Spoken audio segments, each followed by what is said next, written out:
Wuhan, provincia de Hubei en el centro de China. Antes una metrópolis pujante. Ahora una ciudad con 11 millones de personas en aislamiento. El esfuerzo de China por reducir la circulación es el más grande de la historia moderna. En todo el mundo, una a una, las ciudades se fueron aislando. Al propagarse de una forma tan exponencial, se creó una sensación de pánico. Los centros de salud están al límite en esta emergencia por contener el virus. No tratamos de detener el brote, lo que pretendemos es que no llegue tan rápido. ¿Cómo fue que el mundo entero quedó a merced de un nuevo coronavirus? ¿Por qué la medicina de vanguardia no pudo evitar su propagación? ¿Y es este solo el comienzo de otra pandemia mundial potencialmente irrefrenable?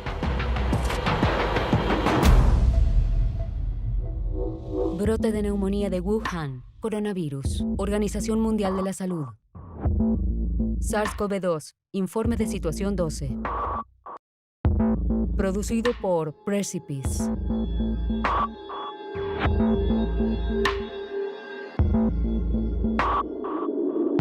Para CNA.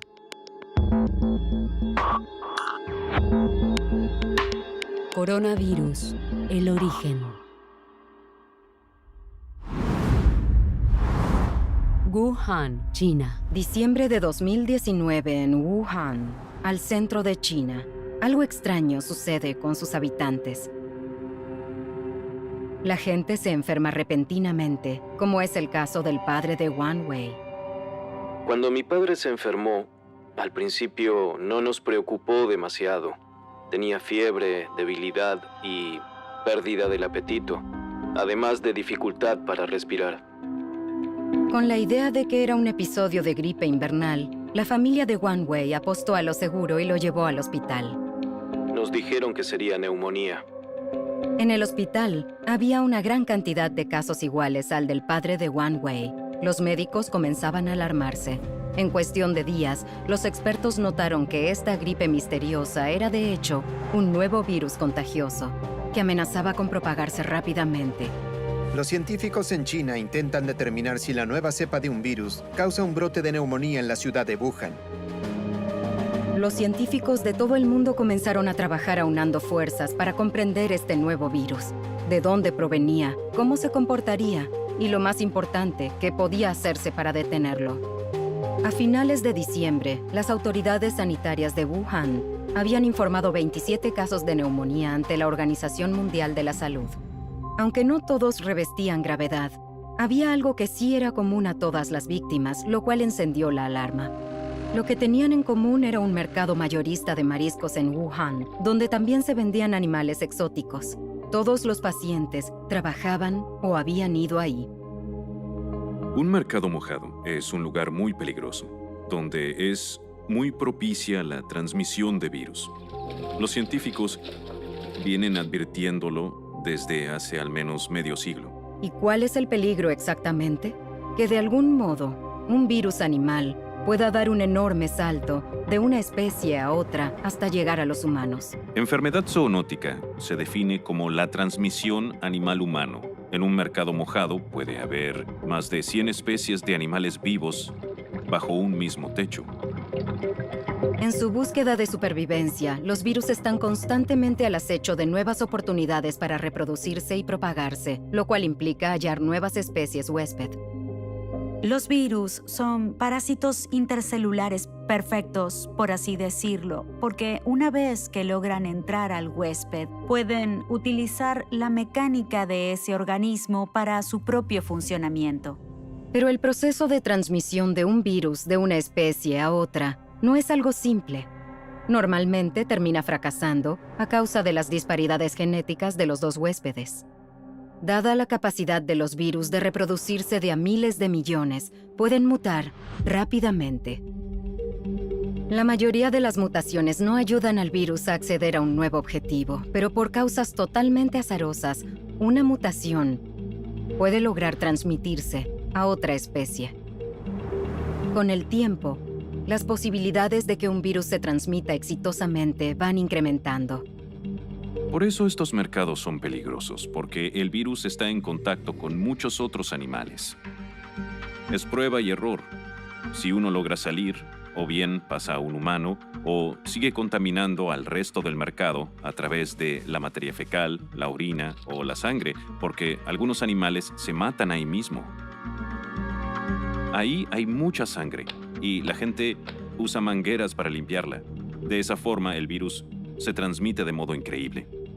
Cuando un virus se transmite de un animal a un humano, puede acarrear varias consecuencias, desde inofensivas hasta mortales. Algunas son sintomáticas, pero no se propagan. Un ejemplo es la rabia. Un perro muerde a un humano, el humano contrae rabia, pero no contagia a otros. También está la emergencia, que ocurre de vez en cuando, como el ébola, que causa brotes que pueden ser muy graves y agresivos, pero se controla y desaparece hasta que vuelve a surgir. Y tenemos virus que nacen de los animales, que pasan a los humanos y pasan a ser permanentes. Un buen ejemplo sería el VIH, el cual emergió a fines del siglo XIX y principios del XX, cuando pasó de un primate a un humano. Los científicos en China pronto lograron un avance e identificaron al patógeno como un coronavirus. Visto con un microscopio, el coronavirus parece estar rodeado de una corona, de ahí su nombre. Esa corona en realidad es proteína que lo ayuda a entrar a las células humanas. Algunos son residentes permanentes en la especie humana, son endémicos y causan resfríos comunes. Pero hay otros que emergen cada tanto de la naturaleza, que son los coronavirus que mutaron de tal manera que se convirtieron en infecciones más graves en humanos. En 2003, hubo un brote previo de coronavirus que amenazó al mundo entero, el SARS, síndrome respiratorio agudo grave. Mató a más de 700 personas en todo el mundo. No obstante, pese a la experiencia adquirida por la pandemia del SARS, los científicos están batallando contra el brote de este nuevo coronavirus. El SARS-CoV-2 parece transmitirse más fácilmente que el SARS y se contagia durante el periodo de incubación, es decir, en ese periodo en el cual la persona se ha infectado pero no ha tenido síntomas aún. Y el SARS no se contagiaba en el periodo de incubación, con lo cual es más fácil de contener. Los expertos que llevan a cabo la investigación del nuevo coronavirus apuntaron al mercado mojado Huangnan. Las autoridades chinas lo clausuraron y las muestras tomadas allí sugirieron que, al igual que el SARS, el nuevo virus pudo haberse originado en los murciélagos. Los murciélagos son mamíferos únicos. Hay unas 5.000 especies vivas de mamíferos y ellos son el 20%, uno de cada 5 es un murciélago. Son los únicos mamíferos que pueden volar y tienen un sistema inmunitario muy singular. Ellos no se enferman con virus. Por suerte, la transmisión de los virus del murciélago al humano es muy poco común y muy difícil. Hoy sabemos que la mayoría de los virus de murciélagos que causan enfermedad zoonótica son transmitidos por otro animal antes de llegar al humano. En Wuhan, la clave ahora era hallar ese eslabón desconocido. Identificarlo podría significar el cese de futuros brotes. Hay muchas conjeturas respecto de este animal X. Hablamos de que lo más probable es que el virus de murciélago se transmitió a un huésped intermediario, al que llamamos animal X. Se ha especulado muchísimo en torno a cuál podría ser ese animal X. Entre los posibles candidatos, algunos sugirieron una serpiente, otros una civeta o hasta un pangolín. La ciencia aún no lo determina, pero Lin Fa Wang está seguro de algo. Se aprende de la experiencia. Pienso que el animal X probablemente sea un mamífero.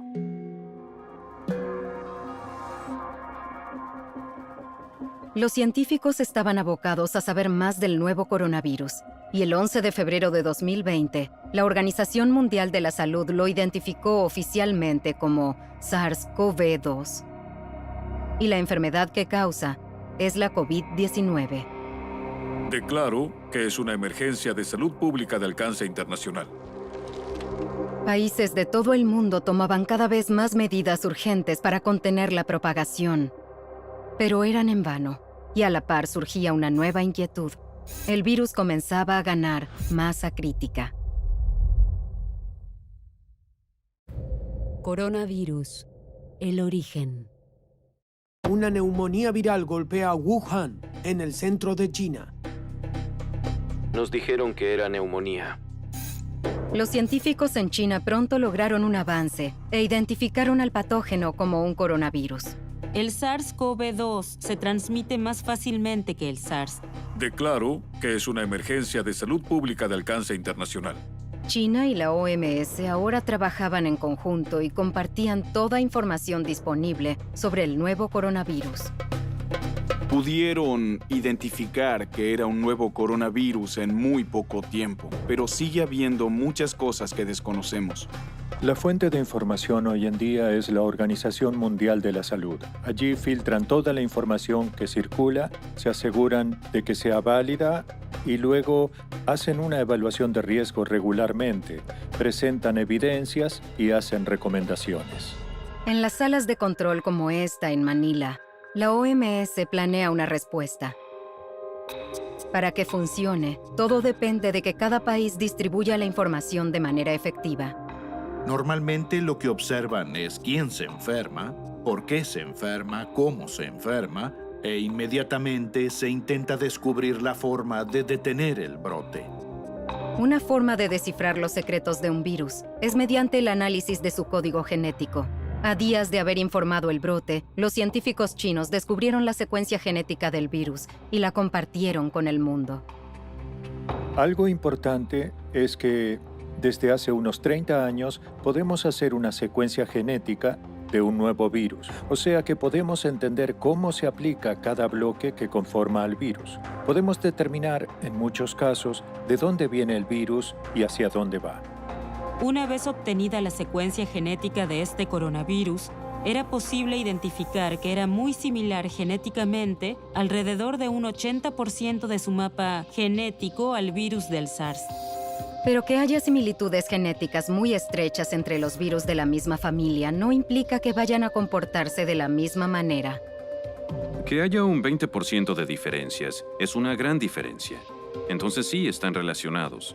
Pero en cuanto a aprender del SARS para prevenir un nuevo coronavirus, entonces se usa ese conocimiento, pero no se puede transferir el conocimiento del SARS a este coronavirus. Es por esa razón que hay que hacer investigaciones básicas. La pregunta es cómo el virus se manifiesta en los humanos. 9 de enero de 2020. En Wuhan, el nuevo coronavirus se cobra su primera muerte. La víctima tenía 61 años y había ido al mercado mojado Huanan. 5 días después, como señal de alarma, se confirmó que su esposa, quien no había ido al mercado, también tenía coronavirus. Por primera vez, quedaba demostrado que el virus podía transmitirse de persona a persona. La amenaza surgía. Los virus pueden transmitirse de persona a persona de varias formas. Algunos virus solo se transmiten mediante el contacto con la sangre. Otros se transportan por aire. En esos casos, el virus puede adosarse a pequeñas partículas de polvo en el aire y seguir activo en esa partícula durante un periodo de tiempo. Con lo cual, cuando el viento las mueve, el virus sigue allí y puede desplazarse largas distancias. También existe la transmisión por gotas. Estamos cerca de otra persona y esta tose o estornuda. Entramos en contacto con esas gotas y nos infectamos. Las primeras investigaciones determinaron que el nuevo virus puede sobrevivir fuera del organismo durante un tiempo significativo. Puede quedar flotando en el aire, suspendido durante horas, y mantenerse viable durante días en superficies duras, como el metal. Precauciones. Para los científicos quedaba claro que este nuevo coronavirus era altamente contagioso. Ocasionalmente, un individuo resulta ser mucho más propenso a transmitir el virus que otros. Si una persona está infectada y estornuda, por ejemplo, puede liberar cientos de miles de millones de virus en el aire. Esto depende de cada paciente. Algunos al estornudar solo liberan una pequeña cantidad de virus, otros liberan una enorme cantidad. A estos últimos los llamamos supervectores. Si contagian a 1 o 2, no entran en esa categoría. Si contagian a más de 10, entonces sí son supervectores. Los casos se multiplicaban exponencialmente en la provincia de Hubei y comenzaban a cruzar fronteras. El brote se convertía en epidemia a toda velocidad. Muertas por COVID-19. El esfuerzo de China por reducir la circulación en una zona probablemente sea el más grande de la historia moderna en lo que respecta a un brote. De la noche a la mañana, Wuhan se convirtió en una ciudad fantasma. Las estaciones de tren, normalmente atestadas de pasajeros, ahora eran un desierto. Los restaurantes y negocios, donde solía haber mucho movimiento, de pronto estaban vacíos. Las calles y rutas totalmente despobladas. Los habitantes de Wuhan estaban en sus hogares. Cuando hablamos del brote de un patógeno desconocido, hablamos de algo que nunca antes se abordó, y es mejor prevenir que curar. Claro que se corre el riesgo de cometer errores, pero es mucho mejor cometer errores que no actuar y que muera gente. Contener un nuevo virus contagioso no es tarea fácil, y esa tarea es todavía más difícil en una ciudad que además es uno de los centros de transporte más grandes del país. Wuhan está ubicada casi en el centro de China y tiene una red de transporte muy grande. Y además hay una gran cantidad de gente que vuela a Wuhan de distintas partes de China y del mundo. A pesar del tremendo esfuerzo de poner en cuarentena a la ciudad, no pudo contenerse el virus. Al parecer, el virus se ejecutaba en modo incógnito. Las víctimas no mostraban síntomas en la primera etapa de la infección, lo cual contribuía a la amplia capacidad de contagio entre personas que no tenían la menor sospecha. Se estima que la capacidad de propagación de este brote de coronavirus es de 2.6. Eso implica que una persona puede infectar a 2 o 3 personas más. Como consecuencia, el contagio puede salirse de control muy rápidamente, en particular cuando algunos no presentan síntomas durante el periodo de incubación. El nuevo virus demostraba tener más capacidad de contagio que el SARS. En solo un cuarto del tiempo, el SARS-CoV-2 había producido 10 veces más casos. Sabemos que la COVID-19 se contagia al principio del curso de la enfermedad. El SARS se transmite en particular en los hospitales cuando los pacientes se agravan y la carga viral aumenta. Esta enfermedad es diferente.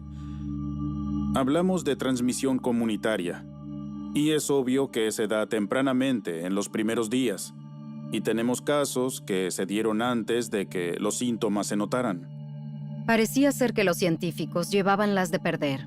Era un virus altamente evasivo, que se propagaba entre la gente mucho más rápido que lo anticipado. 10 días antes del aislamiento sin precedentes en China para evitar el contagio, el virus hacía su primera aparición en suelo extranjero. Coronavirus. El origen. 9 de enero de 2020. En Wuhan, el nuevo coronavirus SARS-CoV-2 se había cobrado su primera muerte. La víctima, un hombre de 61 años, fue uno de los primeros conglomerados de casos relacionados con el mercado mojado Huanan. La pregunta es cómo ese virus se manifiesta en los humanos. Cuando hablamos del brote de un patógeno desconocido, es mejor prevenir que curar. De la noche a la mañana, Wuhan se convirtió en una ciudad fantasma. El 23 de enero había 570 casos detectados, 17 muertes en China y 11 millones de personas en cuarentena en Wuhan. A pesar del aislamiento, el virus había logrado cruzar las fronteras de China. El primer caso internacional fue en Tailandia. Tailandia ha confirmado el primer caso del coronavirus de Wuhan, fuera de China. Abocados a su tarea, los científicos de todo el mundo trabajan a destajo para ralentizar el contagio, con la máxima ayuda de la OMS. China detecta esta enfermedad desconocida e identifica el coronavirus en un breve periodo y comparte las secuencias con otros países. así que recibimos esta información a diario, la analizamos y compartimos las conclusiones con los Estados miembros. Al igual que la información compartida, un paso vital para controlar el contagio del virus es localizar a cada persona que estuvo en contacto con un paciente infectado. La localización es identificar a las personas que estuvieron en contacto con un paciente infectado, ya sea antes o después de los síntomas. Esas personas deben aislarse, o bien se aíslan de manera individual o pueden quedar en cuarentena durante un periodo de hasta 3 semanas hasta ver si presentan síntomas. En China, la tarea de localización de contactos era un desafío descomunal. Solo en Wuhan, más de 1.800 epidemiólogos seguían el rastro de cientos de miles de contactos por día. Pero la tarea pronto dio sus frutos. Entre el 1 y el 5% de los contactos terminaron siendo casos confirmados de COVID-19. No obstante, había un grupo de posibles casos que confundían a los científicos.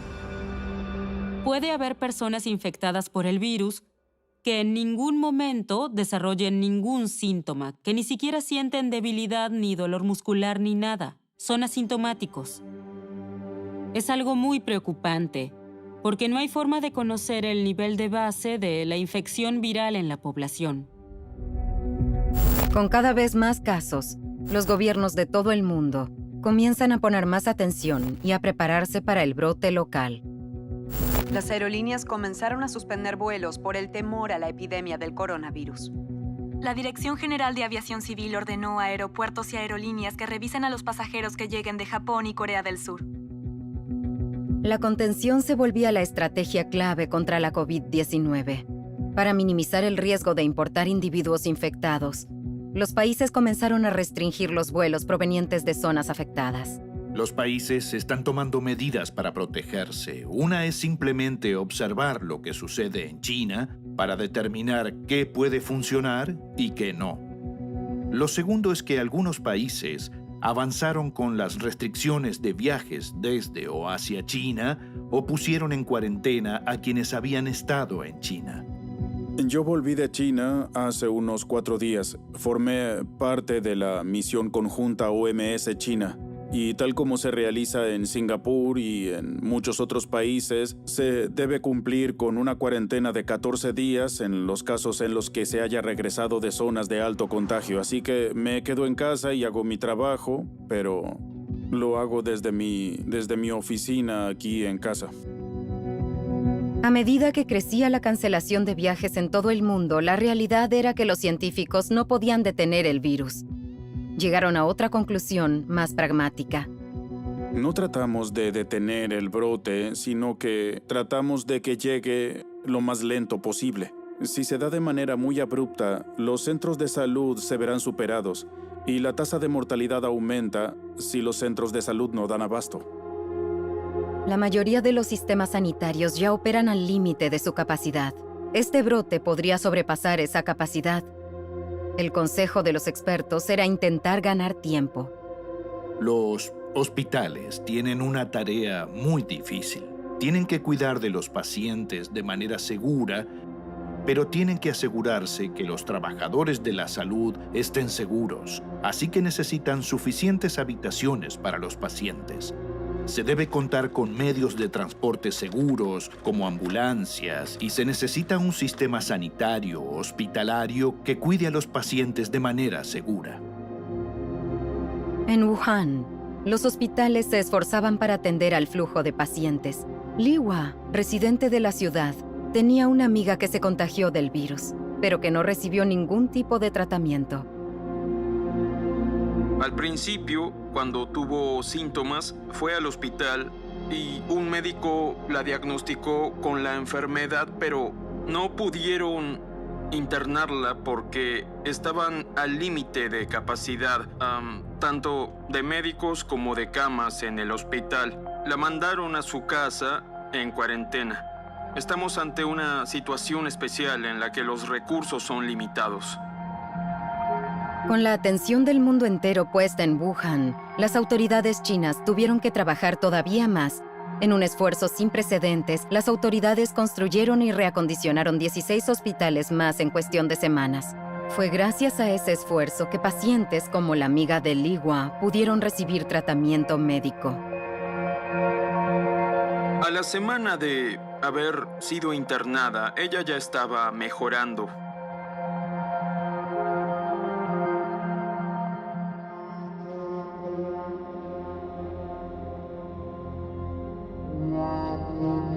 Más allá de las fronteras de China, otro país de numerosa población se preparaba para el brote. La India, hogar de más de 1.000 millones de personas, segundo después de China en cuanto a cantidad de habitantes. A mediados de diciembre, cuando por primera vez supimos de esta neumonía poco común que se estaba dando en China, reuní un equipo de científicos y les dije que debíamos prepararnos. A un mes del brote, la India confirmó su primer caso de COVID-19. Priya y su equipo no querían arriesgar nada. Fuimos los primeros en hacer testeos en todo el país. Los primeros positivos se detectaron aquí. Había llegado otra muestra de un posible caso al laboratorio de Priya. Se conoce como el test PCR. Se toma una muestra del paciente a partir de un hisopado de fauces.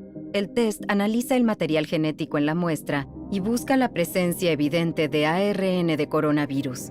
Y solo toma unas horas saber si el resultado es positivo o negativo. Hasta ahora ha habido una detección molecular del virus, pero ya hay algunos productos detectores de anticuerpos mediante los que se puede detectar la respuesta del anticuerpo a este virus. Y creo que con el tiempo se podría analizar a toda la población. Cultivo viral 1. Si se apunta a los anticuerpos, habría un mejor seguimiento y control de un brote en la población. Pero mientras tanto, muchos científicos dependen del PCR. La muestra en el laboratorio de Priya dio positivo. Es un paso más en la imparable transmisión mundial del virus. Al propagarse de forma tan exponencial, se creó una sensación de pánico. A principios de febrero, el número total de casos confirmados había llegado a los 31.000 en todo el mundo, sumando 638 víctimas fatales. Para peor, incluso adultos aparentemente sanos podían ser víctimas, entre ellos uno de los primeros médicos que señalaron el brote en Wuhan. El perfil que surge de la COVID-19 es que ataca más violentamente a ciertos subgrupos de la población. La mayoría de los muertos son mayores de 60 años, pero hay una cifra menor de personas que en apariencia son sanos, tienen buen estado físico, unos 30 años y también murieron por el virus. Y no queda claro por qué sucede. Pero al haber poco tiempo disponible para estudiar a la COVID-19, seguía habiendo preguntas sin respuestas para los científicos. Por ejemplo, ¿acaso los niños son menos vulnerables al virus? En China, los niños de 9 años o menos solo conforman el 1% del total de los casos. Aún queda por determinar si esto es información certera o si, por ejemplo, la infección en los niños es tan leve que no puede detectarse. A pesar de todos los desafíos por delante, hay un aspecto de la COVID-19 que aún brinda esperanzas a los científicos: la alta tasa de supervivencia entre los infectados. 638 muertes por COVID-19. El coronavirus es un virus que se propaga fácilmente y, por lo visto hasta ahora, la mortalidad es relativamente baja. 2% es la cifra actual. Podría ser menor porque no tomamos en cuenta a la gente infectada que no presenta la enfermedad. En cambio, se incluye solo el número de personas que enferman. Puede que haya muchas más personas infectadas. Un abordaje para hacerle frente al nuevo coronavirus presenta el concepto de inmunidad de rebaño. Si se expone a un número suficiente de personas y éstas desarrollan inmunidad, se daría una barrera natural en la transmisión. Pero ¿cuántos casos serían necesarios y cuál sería el costo? Y lo más importante, eso da por sentado que una persona no puede enfermarse más de una vez, lo cual hasta ahora se desconoce. Dada la velocidad con la que se propaga el virus, Esta era una teoría que podía convertirse en realidad. Si cada persona infecta, digamos, a unas 3 personas y cada 4 días hay una nueva generación, se calcula que en un mes habrá miles de casos. Sin embargo, la idea de inmunidad de rebaño presenta varios inconvenientes. Los hospitales deberán lidiar con una enorme afluencia de pacientes, lo cual satura los recursos médicos ya al límite. Y la pregunta de si podría darse una inmunidad natural generalizada permanece sin respuesta. El virus podría evolucionar con rapidez y esquivar cualquier inmunidad que podamos desarrollar. Lo mismo ocurre con una de las infecciones virales más persistentes y escurridizas a las que todos nos enfrentamos: el resfriado común. ¿Cómo reaccionarán nuestros sistemas inmunitarios colectivos ante el nuevo coronavirus? Es una de las grandes incógnitas. Los humanos no son inmunes a este virus porque nunca estuvieron expuestos a él. Cuando un virus como el SARS-CoV-19 entra en contacto con los humanos, todos están en riesgo. Es diferente con la influenza. Hay antecedentes de inmunidad que aminoran la infección para que no sea tan agresiva, a diferencia de un virus que entra en los humanos por primera vez. Los riesgos de una inactividad colectiva ante semejante virus emergente son impactantes. Una investigación del Imperial College en Londres hace énfasis en la escala de devastación que podría traerle a la población global si dejamos que el brote siga su curso. Los investigadores estiman que se podría llegar a la asombrosa cifra de 7.000 millones de infectados y que alrededor de 40 millones morirían por la enfermedad si no se hace algo al respecto. Sin embargo, si se toman medidas drásticas y se reduce el contacto social, esas cifras pueden reducirse enormemente.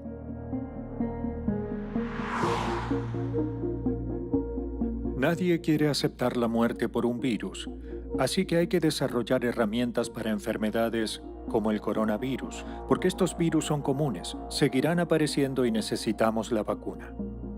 Mientras se consideraban nuevas opciones teóricas y sin probar, solo había una forma concreta de contener la propagación de la COVID-19. Esa forma era a través de testeos masivos, rastreo del origen y supresión, es decir, mantener a los enfermos más graves en hospitales para tratarlos y asegurarse de que la población general se mantenga aislada para prevenir una mayor transmisión. La combinación de estas tácticas tiene el potencial de salvar decenas de millones de vidas, mientras se trabaja contra reloj para hallar una vacuna. Coronavirus. El origen.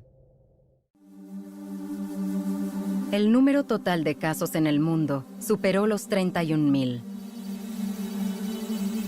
Al haberse propagado de una forma tan exponencial, se creó una sensación de pánico. Si se propaga muy rápido, los servicios de salud se saturarán y al no poder contenerlo, la mortalidad va a crecer. Los humanos no son inmunes a este virus porque nunca entraron en contacto con él. Mientras que cada vez más países implementan cuarentenas estrictas y controles comunitarios para contener la propagación del nuevo coronavirus, los científicos corren contra el reloj para crear una vacuna. Una vacuna es algo que se suele inyectar y que evita una infección. Esto te va a proteger para que no te infectes con algún virus en particular.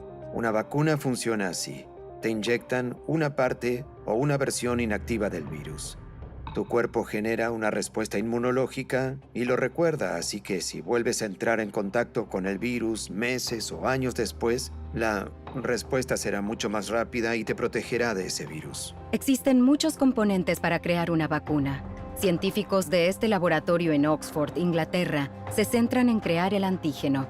Un antígeno es la proteína en la superficie del virus que hace que el sistema inmune reaccione. Es un componente clave de una vacuna. El antígeno hace que el cuerpo entre en modo defensivo. Apenas tuvimos la secuencia del virus, la utilizamos para sintetizar algunas de las proteínas de la superficie del virus. Podemos crear y purificar la proteína y proveérsela a investigadores, compañías de vacunas y de diagnóstico del mundo para que la usen. Aun cuando se tiene el antígeno, quedan muchos pasos científicos complejos para desarrollar una vacuna, que incluyen los testeos en animales antes de realizarse testeos cuidadosamente controlados en humanos para asegurarse de que sea segura y eficaz. Solo entonces se le puede ofrecer al público una posible vacuna. ¿Hay vacunas candidatas disponibles? Pero deben someterse al proceso de ensayos clínicos antes de saber con seguridad si son seguras para utilizarse en todo el mundo. En la búsqueda desesperada de una defensa contra la COVID-19, se están desarrollando una gran cantidad de vacunas con diferentes formas de generar inmunidad. Entre las candidatas, existe una que se diseñó a partir de la proteína espiga característica del virus, que utiliza para aferrarse a las células humanas e infectarlas. La esperanza es que la vacuna entrene a nuestro sistema inmunitario para reconocer y responder ante dichas proteínas del virus. La complejidad de desarrollar una protección duradera implica que pasarán varios meses antes de que se le pueda administrar una vacuna al público. Esta tarea puede llegar a complicarse aún más, ya que los virus suelen ser capaces de mutar. Cuando esto ocurre, una vacuna desarrollada a partir de una cepa específica del virus puede resultar inútil. Los virus mutan en la naturaleza porque cuando se reproducen cometen un error. Ese error permanece en el ADN y en la genética de ese organismo y continúa en generaciones futuras. Otra forma es un abrupto intercambio en el que ocurre una confusión entre dos virus dentro de la misma célula y terminan combinándose de tal forma que se crea un nuevo virus. Ya hay científicos en Pekín que afirman que el virus evolucionó en dos cepas diferentes, tipo L y tipo S. La S, la primera cepa, es probable que se haya generado cuando el virus pasó de animales a humanos. La cepa L surgió un tiempo después, pero según los investigadores es la cepa más prevalente. No obstante, otros, como la Organización Mundial de la Salud, dicen que dichas mutaciones son normales en un virus y que son insignificantes. Además, no parece afectar la forma en la que funciona el virus y los síntomas que causa. En paralelo a la búsqueda de una vacuna, también se hicieron rápidamente pruebas con una gran variedad de enfoques clínicos, entre ellos la reutilización de medicamentos preexistentes. Estas terapias incluyen estrategias innovadoras, como utilizar el plasma sanguíneo de pacientes recuperados. En el cuerpo, tienen una molécula llamada anticuerpo. Estos pueden evitar que un virus infecte a otras personas o al menos reduce los síntomas. Básicamente, los pacientes recuperados donan sangre y luego de purificarla, se la dan a los pacientes infectados. Pero aún existen muchos riesgos con esta técnica y se necesita aún más investigación para entender qué tan eficaz y segura es. Utilizar estas terapias es muy difícil y sería complicado imaginar cómo tratar a miles de personas de esta forma. Otro enfoque que intentaron los médicos incluye antivirales, una clase de medicamentos que combaten virus mediante la supresión de su capacidad de multiplicarse dentro del huésped. Si pudiéramos hallar un antiviral que funcione, podría ser revolucionario, porque, si hay un tratamiento para una enfermedad, las consecuencias de la propagación serían muy diferentes. En Wuhan, algunos de los pacientes que se enfermaron de gravedad comenzaban a recuperarse. Luego de recibir ayuda respiratoria y una serie de inyecciones de anticuerpos para ayudar al sistema inmune, había esperanza para el padre de Wang Wei. Durante el tratamiento, comenzó a respirar por su cuenta y a comer más. Al padre de Wang Wei le dieron el alta, pero siguieron siendo cuidadosos. Desde que mi padre salió del hospital y regresó a casa, él y mi mamá duermen en cuartos separados. Tienen un buen estado de ánimo. Están felices de que el tratamiento haya sido exitoso. El padre de Wang Wei fue uno de los afortunados, gracias al tratamiento médico para los síntomas. Mientras que el mundo esperaba una vacuna, se implementaron soluciones inmediatas más prácticas. Lavarse las manos con jabón o utilizar alcohol en gel se volvió un mantra para prevenir la propagación rápida del virus. Se aumentó la localización de contacto con casos sospechosos y se los puso en cuarentena. Para los demás, se incentivó el distanciamiento social para limitar el posible contagio del virus. En algunos países, el gobierno implementó un toque de queda. Cerrada la entrada a la India. Manténgase en casa a salvo. Esta enfermedad se propaga de forma comunitaria, así que la solución está en la comunidad. La comunidad debe ser honesta. Si tuviste contacto con el virus y te ponen en cuarentena, por favor haz lo que te dicen. Observa la forma de toser, observa el distanciamiento social. Se estableció el distanciamiento social como una intervención crucial para retrasar el pico del brote. Debido al ritmo acelerado con el que se propaga el virus, incluso una reducción parcial en el contacto puede disminuir de gran manera la transmisión. Si una persona promedio infecta a 2,5 personas, luego de 30 días, el caso original habrá infectado a 406 personas. Pero si el distanciamiento social puede siquiera reducir a la mitad el número de transmisiones desde el día 1, luego de 30 días, solo habría 15 personas infectadas. Hay muchas cosas que la comunidad puede hacer para combatirlo y este tipo de compromiso comunitario debe ser otro aspecto.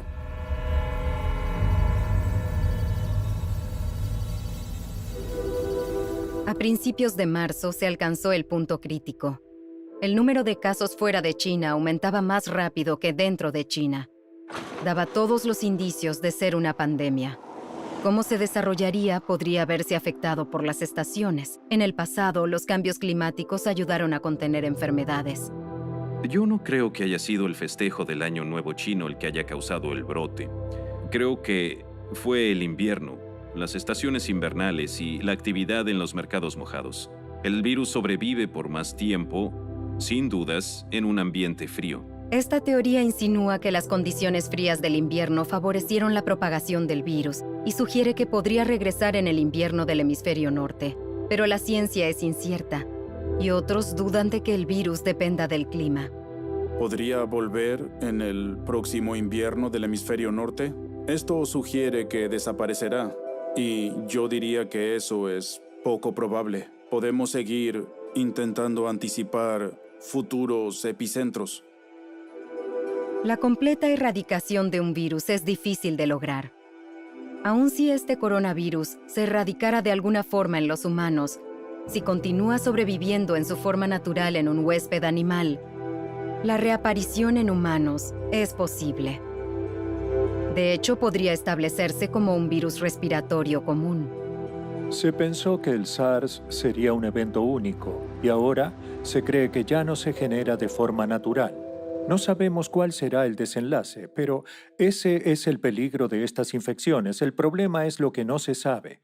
Nunca se sabe el potencial que tienen cuando aparecen. El brote del SARS en 2003 tomó al mundo por sorpresa. Duró un total de 9 meses antes de que se erradicara el virus en todo el mundo. Los expertos predicen que el SARS-CoV-19 y la enfermedad concomitante podría durar mucho más tiempo. Pero al parecer los países que se vieron afectados de forma directa por el brote del SARS salieron fortalecidos e implementaron de forma rápida estrategias clave de contención. Aprendimos que la comunicación es vital, compartir información es vital. Las respuestas convencionales ante un brote funcionan. Se debe hacer rápido, rigurosa y arduamente, y se debe contar con el compromiso total de la comunidad. Si no cambiamos la forma en la que vivimos, cultivamos y comemos, entonces volverá a pasar una y otra vez. A fines de marzo, había una pequeña luz de esperanza para aquellos que regresaron a la zona cero en Wuhan. Vemos cómo los números disminuyen de forma drástica. Los habitantes de China lo vieron como una guerra contra un enemigo invisible. Sin duda, sentimos que estamos cerca de vencerlo. Con una enorme reducción en los nuevos casos domésticos de COVID-19, China empezó a sacarle ventaja al virus. Cuando quedó del otro lado de la batalla, herido, afectado, pero optimista, el país le ofreció su experiencia, ganada con esfuerzo, al resto del mundo, donde la lucha contra el virus recién comienza.